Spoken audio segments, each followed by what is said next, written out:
الحمد لله وكفى وسلام على عباده الذين اصطفى أما بعد فأعوذ بالله من الشيطان الرجيم بسم الله الرحمن الرحيم قل هل يستوي الذين يعلمون والذين لا يعلمون صدق الله العظيم কদুরখিল ইসলামী সমাজ কল্যাণ সমিতি কর্তৃক পরিচালিত আল কোরআন একাডেমি মুতাফারিয়া সেকশনের ব্যবস্থাপনায় আয়োজিত আজকের বার্ষিক সাংস্কৃতিক অনুষ্ঠানের সম্মানিত সভাপতি মাস্টারদের শিক্ষক মণ্ডলী ও আমার প্রাক্তন ছাত্র বন্ধুরা সবাইকে আন্তরিক শুভেচ্ছা জানিয়ে শুরু করছি আমার বক্তব্য।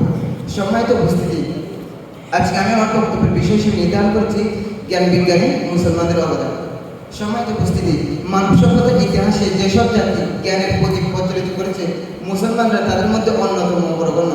অন্ধকারের জন্য ইউরোপ যখন মধ্যযুগের অজ্ঞতার খুবই নিবেদিত, তখন বাগদাদ, দামেস্ক, কায়রো ও কর্কর আকাশ প্রচলিত ছিল মুসলিম বিজ্ঞানীদের প্রজ্ঞার দীপ্তিতে। ইবনে সিনা চিকিৎসা বিজ্ঞানে এমন গ্রন্থ রচনা করেন আল কানুন ফি তিব্বি, যা ইউরোপের বিশ্ববিদ্যালয়ে শত শত বছর পাঠ্য ছিল। আর আল বিরুনি যে নিখুঁতভাবে পৃথিবীর ব্যাসার্ধ মাপেন তা আজও বিশ্ব জায়গায় আমাদের মনে। মুসলমানদের গবেষণাগার ছিল কেবল পরীক্ষার স্থান নয়, ছিল চিন্তার মক্কা, ছিল জ্ঞানের মসজিদ। তারা কেবল জ্ঞান অনুসন্ধানই করেনি, বরং সেই জ্ঞানকে আল্লাহর সৃষ্টির নিদর্শন হিসেবে দেখিয়েছিলেন। তাই তাদের বিজ্ঞানে ছিল বিশ্বাসের আলো ও মানবতার উৎসতা। সম্মানিত উপস্থিতি, আমরা কি জানি পৃথিবীর সর্বপ্রথম নির্ভুল মানচিত্র অঙ্কনকারী ও প্রথম সক্রিয় যন্ত্র আবিষ্কারক কে ছিলেন? কিংবা 20 বছরের আবিষ্কারক স্ট্যাটিস্টিকের প্রতিষ্ঠাতা, আলোক বিজ্ঞান, রসায়ন, বীজগণিত, ত্রিকোণমিতির জনককে? কে বা মিল্কের গঠন সনাক্ত করেছিলেন? পদার্থ বিজ্ঞানের শূন্যের অবস্থান কে সনাক্ত করেছিলেন? ফাউন্ড পেন, উইন্ডমিল, গুলনামের হাতল, পেনুল, ক্যামেরা, প্যারাশুট, শ্যাম্পু ইত্যাদি জিনিস বা বস্তু কারা আবিষ্কার করেছিলেন? এই প্রতিটি জিনিস বা বস্তুর আবিষ্কারক, গবেষক, উদ্ভাবক ছিলেন মুসলিম বিজ্ঞানীরা, যা আমরা খুব কম মানুষই জানি। বর্তমানে যে মুসলিমরা জ্ঞান, বিজ্ঞান, আবিষ্কার ইত্যাদি দিক দিয়ে পিছিয়ে পড়েছে তা অস্বীকার করার কোনো উপায় নেই। এই নিয়ে অনেক মুসলিম শিশু, কিশোর বা সাধারণ মুসলিমরা হীনমন্যতায় ভোগে। তারা দেখে সব বিজ্ঞানীরা ইহুদি, খ্রিস্টান বা মুসলিম। তাদের মনে প্রশ্ন জাগে, কেন মুসলিমদের মধ্যে কোনো বিজ্ঞানী নেই? এই পরিস্থিতির জন্য অনেকগুলো কারণ দেয়। মুসলিম বিজ্ঞানী নেই, মুসলিমদের উদ্ভাবনী মেধা নেই, মানব সভ্যতার সফল আবিষ্কার করেছেন অমুসলিম বিজ্ঞানীরা। এই তথ্য আমাদেরকে দিয়েছে। আজকে বিজ্ঞানী হিসেবে Galileo Galilei, Alexander Graham Bell, Albert Einstein, Isaac Newton, Stephen হকিংদের কথা যা সবাই জানলেও একজন মুসলিম বিজ্ঞানীর কথা আমরা কেউ জানি না।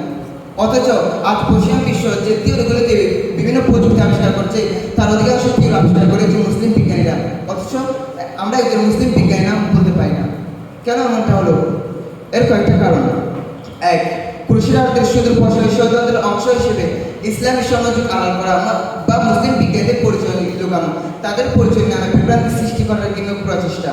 দুই, মুসলিমদের সরলতার সুযোগ নিয়ে অমুসলিমদের চাপিয়ে দেওয়া শিক্ষা ব্যবস্থার বিক্রি তত্ত্বগুলো মেনে নেওয়া, মুসলিমদের গর্বোজ্জ্বল ইতিহাস, মুসলিম বিজ্ঞানীদের পরিচয় ও তাদের আবিষ্কারগুলো কৌশলে কৌশলে পাঠ্যক্রম থেকে বাদ দেওয়া।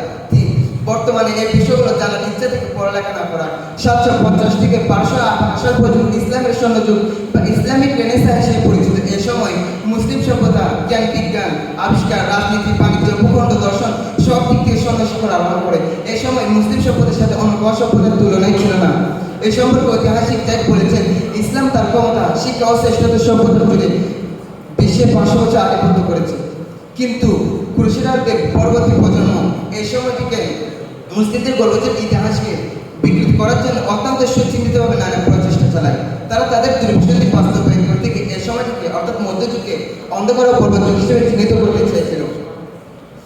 কিন্তু সত্য ইতিহাস কখনো মুছে ফেলা যায় না।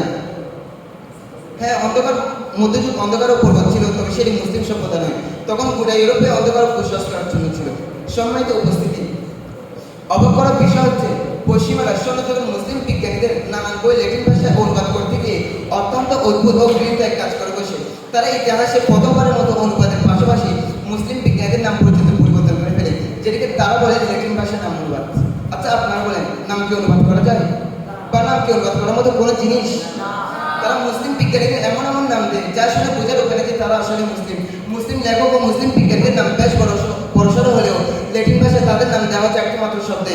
যেমন ইবনে সিনা, ইবনে সিনা পুরো নাম আবু আলিয়াল হাসান ইবনে আব্দুল্লাহ ইবনে সিনা হলেও পরিবর্তন করে তার নাম দেওয়া হচ্ছে আবিসিনা।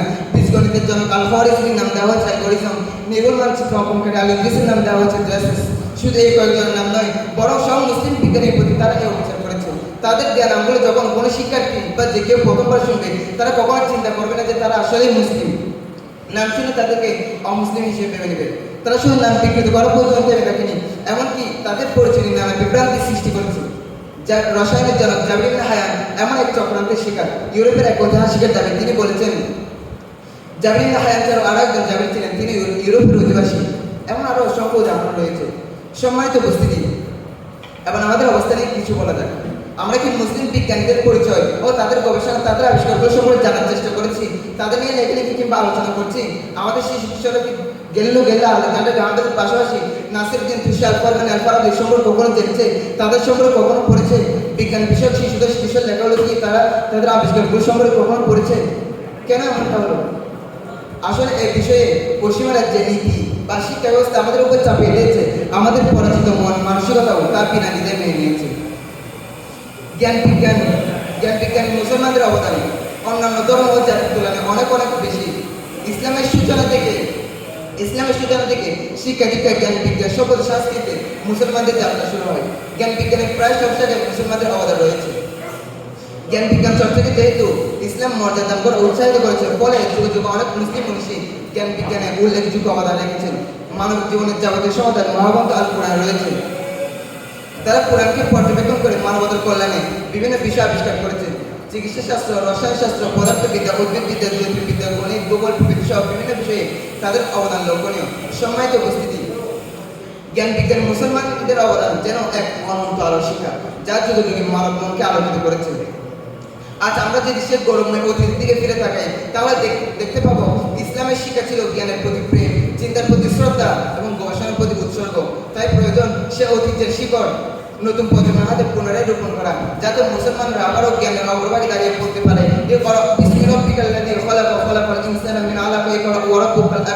পড়ো তোমার প্রভুর নামে যিনি সৃষ্টি করেছেন, কারণ জ্ঞানী মুসলমানদের অলঙ্কার, বিজ্ঞানও তার ইবাদতের এক রূপ, আর সত্যির সন্ধান তার জীবনের শ্রেষ্ঠ পথ ছাড়া। সম্মানিত উপস্থিতি, এই বলে আমি আমার বক্তব্য শেষ করলাম। পরিশেষে আমি সবার সুস্বাস্থ্য ইমানি হায়াত কামনা করে সবাইকে আন্তরিক মোবারকবাদ জানিয়ে বিদায় নিচ্ছি আজকের মঞ্চ থেকে। ওয়া আখিরু দাওয়ানা আলহামদুলিল্লাহি রাব্বিল আলামিন। আসসালামু আলাইকুম ওয়া রাহমাতুল্লাহি